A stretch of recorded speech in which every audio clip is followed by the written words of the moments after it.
जीवन में आने वाले संघर्षों के लिए जब मनुष्य स्वयं को योग्य नहीं मानता, जब उसे अपने ही बल पर विश्वास नहीं रहता, तब वो सद्गुणों को त्याग कर दुर्गुणों को अपनाता है।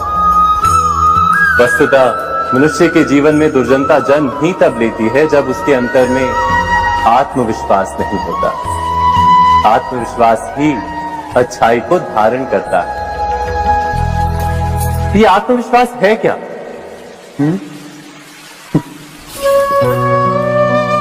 जब मनुष्य ये मानता है कि जीवन का संघर्ष उसे दुर्बल बनाता है, तो उसे अपने ऊपर विश्वास नहीं रहता।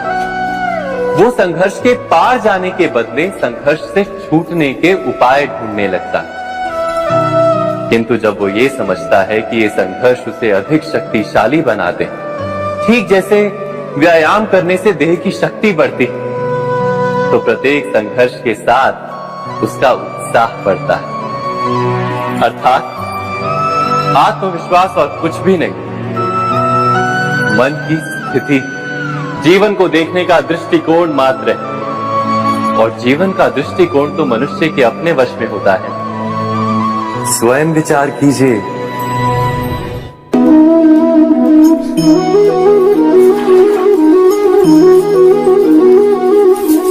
पिता सदा ही अपने संतान के सुख की कामना करते, उनके भविष्य की चिंता करते रहते। इसी कारणवश सदा ही अपने संतानों के भविष्य का मार्ग स्वयं निश्चित करने का प्रयत्न करते रहते। जिस मार्ग पर पिता स्वयं चला है, जिस मार्ग के कंकर पत्थर को स्वयं देखा है, मार्ग की छाया, मार्ग की धूप को स्वयं जाना है, उसी मार्ग पर उसका पुत्र भी चले, यही इच्छा रहती है हर पिता की।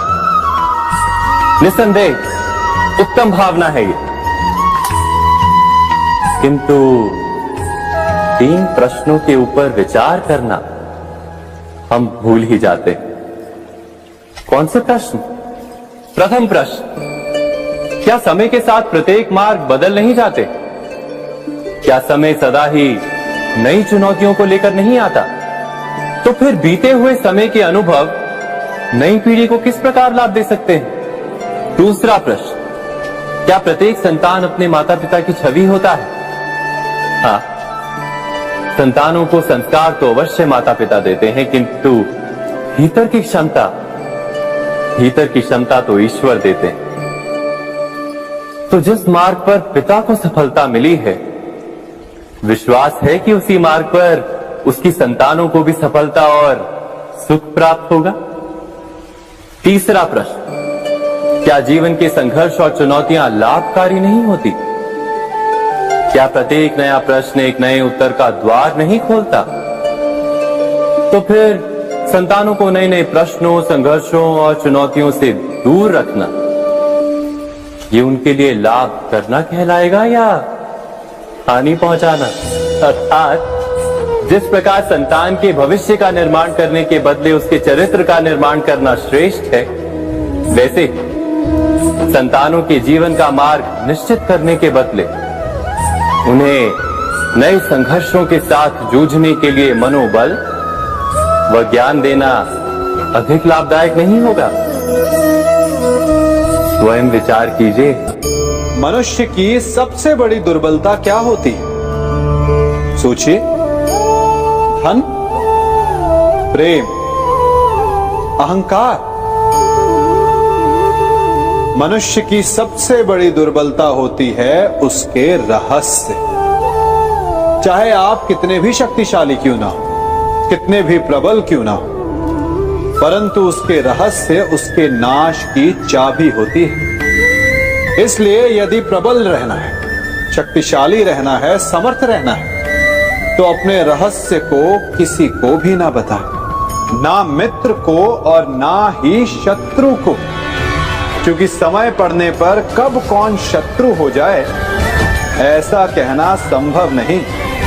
विभीषण को रावण के अमृत कुंड का ज्ञात था, इसीलिए प्रभु श्री राम रावण का वध करने में सफल हो सके। इसलिए उचित यही है कि आप अपने रहस्य को स्वयं तक ही सीमित रखें, मनुष्य जीवन की परीक्षा में सफल होने के लिए क्या नहीं करता?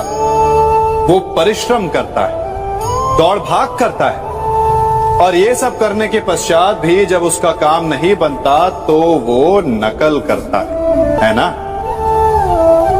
तनिक लौटिए अपने बचपन में, स्मरण कीजिए अपने बचपन की स्मृतियों का। क्या स्मरण हुआ? विद्यालय में जब आप परीक्षा देने जाते थे तो क्या होता था? आप ना सही परंतु कोई ना कोई सफलता पाने के लिए नकल करता ही था और उत्तीर्ण भी हो जाता था, है ना? परंतु जीवन की परीक्षा ऐसी नहीं होती। नकल करने वाला सफल नहीं होता। कारण विद्यालय में सबके प्रश्न पत्र एक होते थे, परंतु जीवन के प्रश्न पत्र और उनकी कठिनाई सबके लिए भिन्न होती, तो निश्चित रूप से उनके उत्तर भी भिन्न होंगे ना। इसलिए यदि आपको जीवन में सफलता पानी है तो नकल ना कीजिए, स्वयं के प्रश्नों का उत्तर स्वयं ढूंढिए और सफलता आपकी ही होगी। मनुष्य का जीवन हार और जीत, विजय और पराजय, सफलता और असफलता के मध्य झूलता रहता है। आपके साथ भी ऐसा होता होगा, है ना? जब आप सफल होते हैं, किसी चुनौती पर विजय पाते हैं, तो मन प्रसन्नता से आनंद के उपवन में झूमने लगता है, और जब आप असफल होते हैं तब मन दुख और पीड़ा के सागर में डूबने लगता है।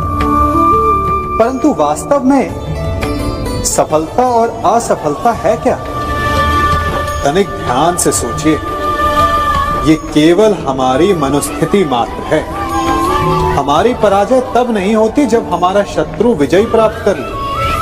हमारी पराजय तब होती है जब हम पराजय स्वीकार करें। हम असफल तब नहीं होते जब हम लक्ष्य ना पा सके। हम असफल तब होते हैं जब हम प्रयास करना बंद कर दें। इसलिए प्रयास करते रहें और हार ना माने, क्योंकि जिस दिन आप हार स्वीकारना बंद कर देंगे, जीत आपके चरणों में होगी। अब सबने बरगद के वृक्ष को तो देखा ही होगा। क्या आपको ज्ञात है बरगद के वृक्ष के बीज का आकार राई से भी छोटा होता है, परंतु बरगद का वृक्ष संसार के महाकाय वृक्षों में जाना जाता है। जब उसका जन्म होता है तब उसमें वो जटाएं, वो शाखाएं नहीं होती, परंतु जैसे जैसे उसका विस्तार होता है, जैसे जैसे वो अधिक शाखाओं का भार उठाता है, अधिक पत्तियों का सृजन करता है, वैसे वैसे उसकी शाखाएं जटाएं बनकर जड़ तक पहुंचती है और इस वृक्ष को सहारा देती है। ये जीवन का बहुत महत्वपूर्ण पथ है। बिना लोभ लालच शुभ कार्य करें, अन्य लोगों की सहायता करें। धीरे धीरे आपने जिनकी सहायता की वो आपके सहायक बनते जाएं, आपकी जड़ों को और बलशाली बनाएंगे, आयु मान और आकार बढ़ाएंगे। सहजीवन, सहायता और निष्काम कर्म आपको मृत्यु के पश्चात भी मरने नहीं देगा, आपको अमर रखेगा। हमारा शरीर प्रकृति का एक महान आविष्कार है। इससे जटिल संरचना संसार में और कोई नहीं। हमारा शरीर जितना जटिल है, यदि इसे ठीक से जाना जाए तो इससे अधिक सरल ज्ञान देने वाला और कोई नहीं। हमारे शरीर में पंच इंद्रियां होती हैं जो हमें भाव, गुण और वस्तुओं का बोध कराती हैं। हमारे पास आंखें, नाक है, स्पर्श के लिए त्वचा है, कान है और जीभा है। सबका भिन्न भिन्न कार्य है। आंखों से देखना, कानों से सुनना, नथनों से श्वास लेना, त्वचा से स्पर्श करना और जीवा से स्वाद लेना। परंतु क्या आपने कभी सोचा कि प्रकृति ने हमें 2 आंखें दी, 2 नथुनें दी, 2 कान दी, स्पर्श के लिए ये पूरा शरीर दिया, परंतु जीवा केवल 1 दी। ऐसा क्यों? क्योंकि प्रकृति चाहती है कि हम देखें अधिक, सुने अधिक और ज्ञान अधिक अर्जित करें, बोले कम। क्योंकि अधिक वाचाल नाश को निमंत्रण देता है। स्मरण रखिएगा।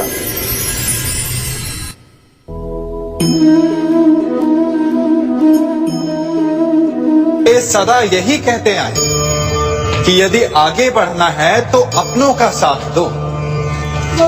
सत्य कहते हैं, अपनों का साथ देना ही चाहिए, परंतु साथ देने से पूर्व ये अवश्य पहचान लेना चाहिए कि अपने हैं कौन। क्या अपने वही होते हैं जिनके साथ हमारा रक्त संबंध होता है, या अपने मित्र? अपने वो होते हैं जो हमें सद्कार्य के लिए प्रेरित करें, हमें आगे बढ़ाएं, हमारा साथ दें। और वो जिनका साथ देने से समाज का नाश, धर्म की हानि, वो सगे हो करके भी सगे नहीं होते।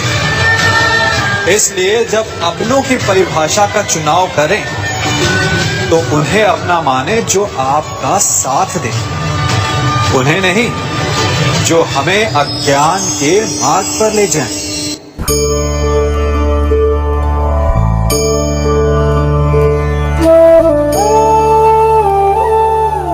आप जिनसे प्रेम करते हैं सदा उनके समीप रहना चाहते हैं, नहीं चाहते कि कभी अपनों से दूर होना पड़े, बिछड़ना पड़े। परंतु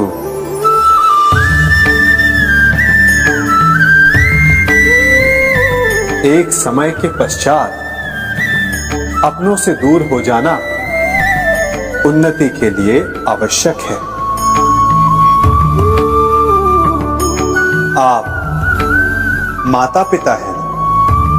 यदि आप अपनी संतान के जीवन के हर पग पर उनका मार्गदर्शन करते रहेंगे तो आपकी संतान स्वयं मार्ग चुनना कैसे सीखेगी?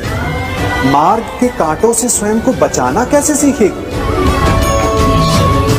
इसीलिए एक समय के पश्चात अपनों से बनाई गई दूरी सदा लाभदायक रहती है। आज मैं आप सबको एक कथा सुनाता हूं। एक दिन प्रातः एक व्यापारी अपने घर से निकला। घर से निकलते ही एक बिल्ली ने उस व्यापारी का मार्ग काट दिया। व्यापारी घबरा गया, वो फिर से घर लौट गया और शुभ घड़ी की प्रतीक्षा करने लगा। और जब वो पुनः अपने घर से निकला तब वो वाहन जा चुका था जिससे राजा तक पहुंचकर उसे भेंट देनी थी।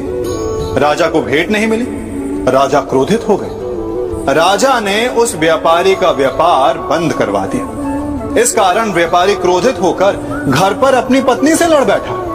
पत्नी अपने बच्चों समेत मैके वापस चली गई और उस व्यापारी के जीवन में यदि कुछ रह गया था तो केवल अंधकार।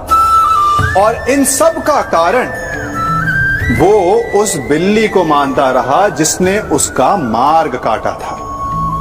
ऐसा ही एक दूसरा व्यापारी राजा को भेंट देने निकला और उस व्यापारी का मार्ग भी एक बिल्ली ने काट दिया।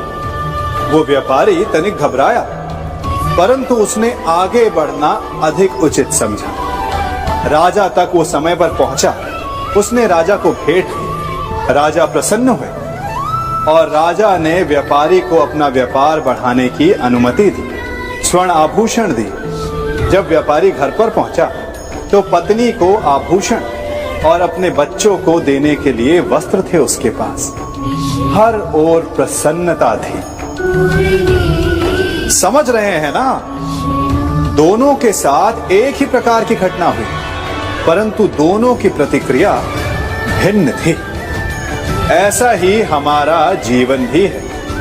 हमारे जीवन में प्रारब्ध का अपना स्थान है, परंतु उससे कई अधिक महत्वपूर्ण हमारी प्रतिक्रिया, हमारे सोच का प्रभाव है, क्योंकि यही हमारे जीवन को आकार देते हैं। इसलिए अपनी सोच को सकारात्मक रखिए। आपका जीवन सदैव आनंदमय।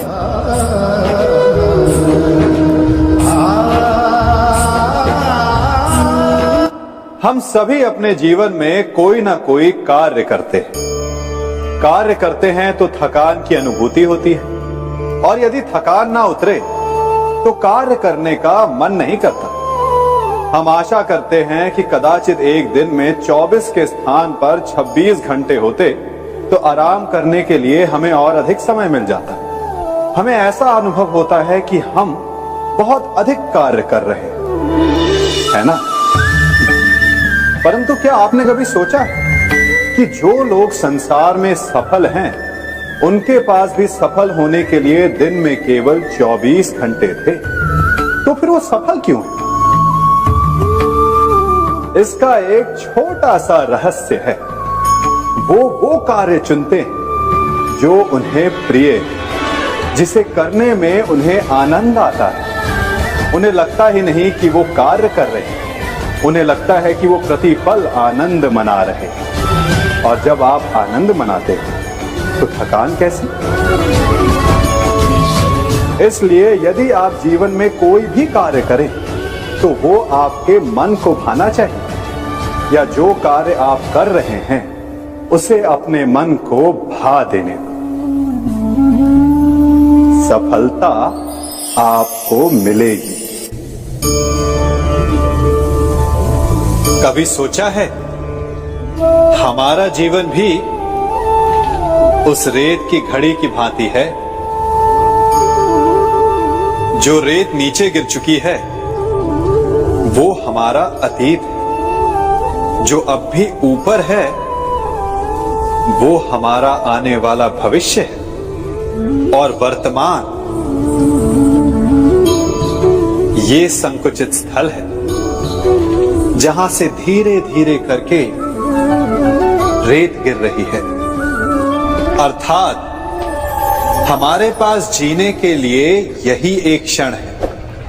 उसका उपयोग कैसे करना है ये हम पर निर्भर करता है। जो बीत गया उसका दुख मनाना है, या जो भविष्य में होने वाला है उसकी प्रतीक्षा में क्रोध करना है। सब कुछ करने के लिए यही एक क्षण है।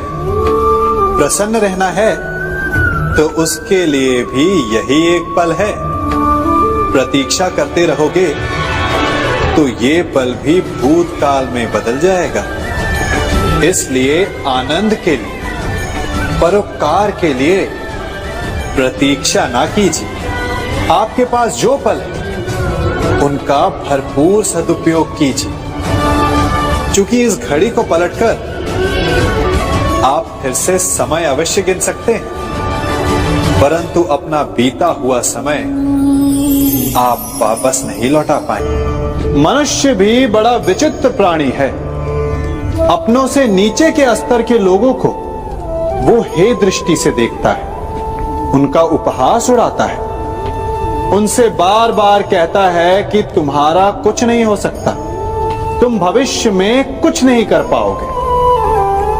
जब मनुष्य के पास धन, संपत्ति, मान होता है तो वो दूसरों का आदर नहीं करता, परंतु वो एक बात भूल जाता है कि उससे भी अधिक शक्तिशाली कोई अस्तित्व में है, और वो है समय। काल काल अपना चक्र कब बदलेगा ये कोई नहीं जानता। समय अपनी करवट कब लेगा ये कोई नहीं जानता। कोयला भी समय के साथ साथ हीरे में परिवर्तित हो जाता है। इसलिए जीवन में कभी भी किसी का भी उपहास नहीं उड़ाना चाहिए।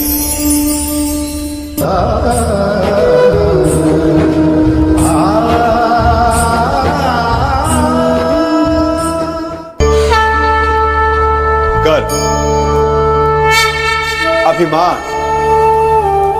और अहंकार, ये तीनों सुनने में एक जैसे लगते हैं, परंतु तीनों का अर्थ भिन्न होता है और परिणाम भी। तीनों का आरंभ प्रेम से होता है।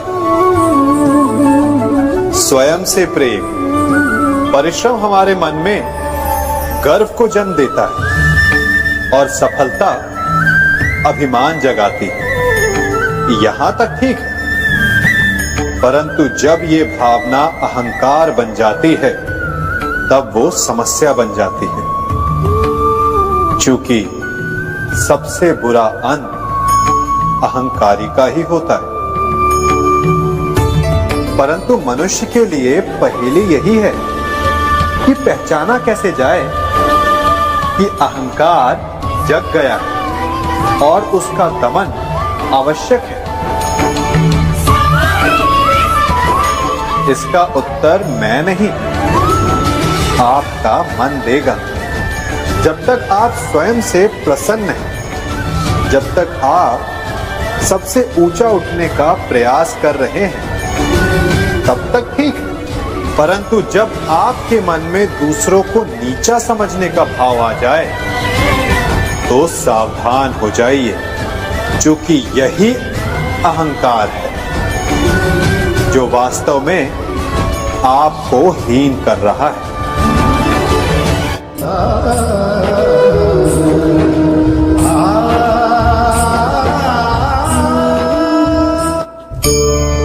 आज मैं आप सबको एक कहानी सुनाता हूं। एक दिन गोकुल में दो व्यापारी आए।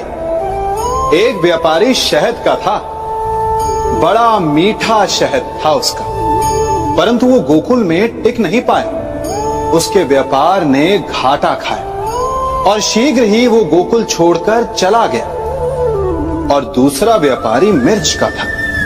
पहले दिन वो एक पोटली लाया और दूसरे ही दिन वो पूरी बैलगाड़ी भर कर लाया और धीरे धीरे पूरी मथुरा में उसकी धाक जम गई। मुझे बड़ा आश्चर्य हुआ, तो मैंने बाबा से पूछा कि ऐसा क्यों कि एक मीठे शहद का व्यापारी कंगाल हो गया और एक मिर्च का व्यापारी धीरे धीरे नगर सेठ बन गया।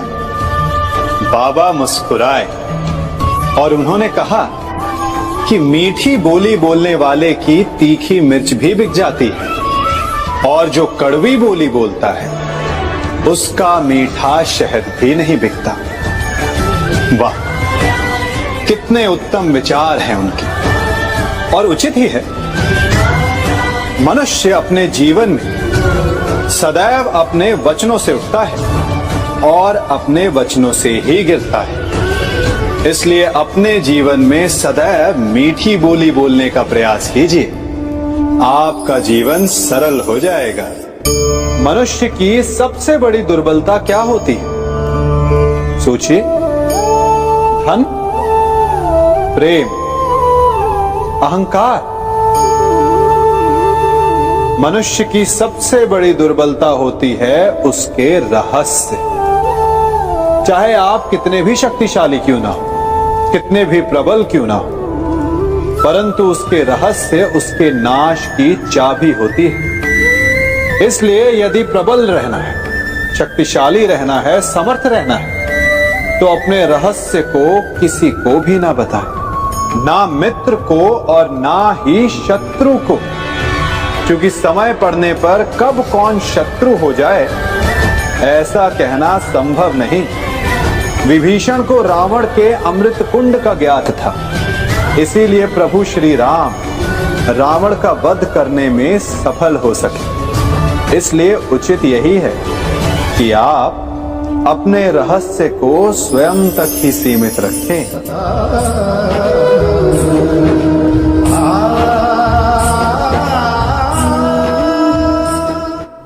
युवा अवस्था भी हमारे जीवन का कितना सुंदर काल होता है ना।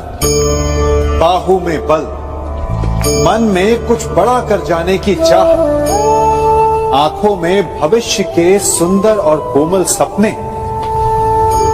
और इसी अवस्था में मनुष्य के भीतर पनपता है प्रेम।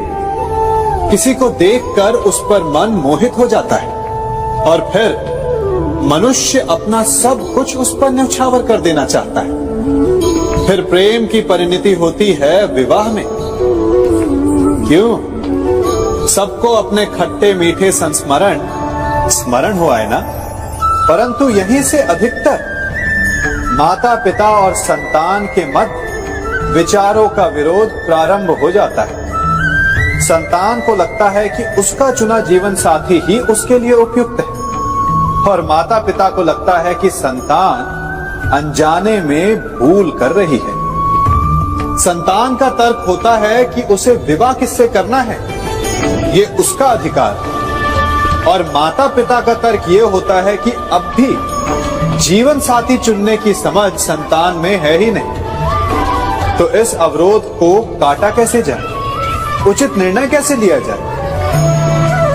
इसका एक ही मार्ग है, अपने उत्तरदायित्व का भान और अपनों से बड़ों के मापदंडों का भान। विवाह करने से पूर्व ये जान लेना आवश्यक है कि विवाह केवल अपने प्रेम को पाने का मार्ग नहीं है, अपितु विवाह से जीवन का एक नया द्वार भी खुलता है, और हर नए जीवन के साथ नए उत्तरदायित्व भी होते हैं। और यदि इन उत्तरदायित्वों को समझकर निर्णय लिया जाए तो विश्वास कीजिए, आपका दाम्पत्य जीवन आनंद से भरा रहेगा, और आपको कभी ये पछतावा नहीं होगा कि आपने कोई अनुचित निर्णय लिया। सागर का जल वाष्प बनकर उड़ता है, तब वो हमें दिखाई नहीं देता। मेघ उस जल को अपने भीतर छिपा लेते हैं, लंबी यात्रा करते हैं, प्रयास करते हैं कि वो जल सदा उनके भीतर छिपा रहे, परंतु जब वायु का वेग उन्हें उड़ाकर किसी पर्वत से ले जाकर के टकरा देता है, तब उन मेघों को बरसना ही पड़ता है, क्योंकि यही नियति है, यही प्रकृति है। क्योंकि जल को सागर में जाकर मिलना ही है। ठीक ऐसा ही हमारे साथ भी होता है। हम सत्य अपने मन के मेघों में चाहे जितना छिपाने का प्रयास कर लें, परंतु समय की आंधी उसे वास्तविकता के पर्वत से ले जाकर के टकराकर हमारे समक्ष ले ही आती है। जिस भय के कारण आप सत्य को सामने नहीं लेकर आना चाहते, एक दिन वही भय हमारे समक्ष आकर खड़ा हो जाता है, और फिर हम लाचार हो जाते हैं, क्योंकि हमने उस भय का सामना करने की तैयारी नहीं की होती। इसलिए सत्य से भागे नहीं, उसे छिपाए भी नहीं, उसे स्वीकार करें। भविष्य की बड़ी विपत्ति से बच जाएंगे।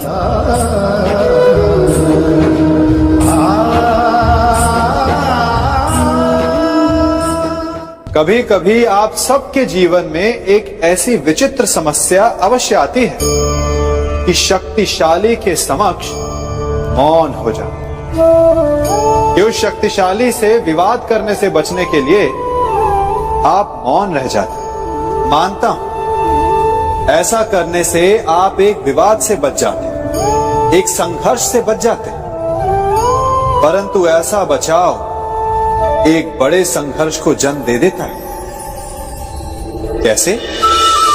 हमारा मौन रहना अनजाने में उसका समर्थन बन जाता है, और वो स्वयं को अधिक शक्तिशाली अनुभव करता है, और यहां से हमारा दमन प्रारंभ हो जाता है। एक के बाद एक हम अन्याय में अनचाहे रूप से सम्मिलित होते चले जाते हैं। तो इसका तोड़ क्या है, ये समझने के लिए ये जानना आवश्यक है कि ऐसी कौन सी बात है जो आपको विरोध करने से रोकती है। ये सामने वाले की शक्ति नहीं जो आपको रोकती है, ये आपके भीतर छिपा भय है जो आपको रोकता है। हाँ, कभी कभी भय आपकी सुरक्षा अवश्य कर सकता है, परंतु साथ साथ ये भी जानना आवश्यक है कि ये भय ही है जो आपको मौन भी रखता है। इसलिए अपने मन से भय को निकालिए और खुलकर अनीति का, अन्याय का विरोध कीजिए, और फिर देखिएगा आपका मन कितना मुक्त, कितना हल्का अनुभव करेगा।